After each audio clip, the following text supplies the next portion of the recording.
Let's head back to the voicemail of Truth and Reason. And this one kind of about the roster makeup and Andrew Berry. Hey, how you doing? Is it just me, or does it seem like Andrew Berry and, that front office are ushering out John Dorsey players little by little to bring in their own, which is okay by me, with the exception of a few, as they really love Njoku, and it seems like they want to keep Ward. And, no matter who drafted Myles Garrett, he's not going anywhere. But, if you look at it, they did re-sign Taylor, but if you look at it other than that, they've kind of ushered out the John Dorsey era little by little, and, now they want to find their own quarterback. What do you guys think? Go Browns.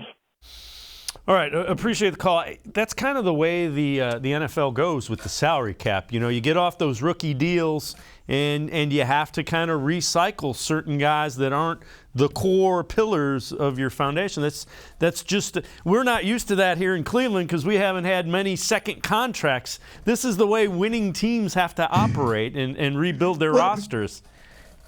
Yeah, and it's like, hey, like he got rid of anybody good, right? Like we kept all the good players, right? Like if we were talking about they want to get rid of Denzel Ward just because John Dorsey drafted him, I would understand that point. Like, okay, they're just obviously trying to get rid of guys who were playing for John Dorsey. But no, they're obviously trying to keep the guys that John Dorsey brought in that were good. But if John Dorsey brought in some stuff that they didn't like, they're going to get rid of it. That's just how it works because you have to have pieces that fit what you want to do at the end of the day. And look, one thing you can't complain about Andrew Berry. He's worked really hard to keep the good players on his team. He forgot to mention Nick Chubb was a John Dorsey pick. They have locked that up, right? Kareem Hunt, the ultimate John Dorsey signing, right?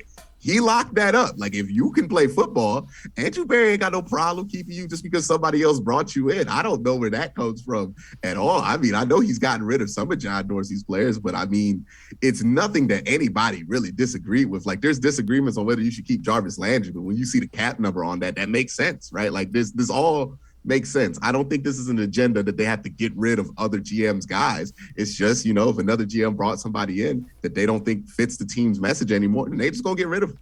That's just point blank, period. Yeah, and you got to do it because of the salary cap.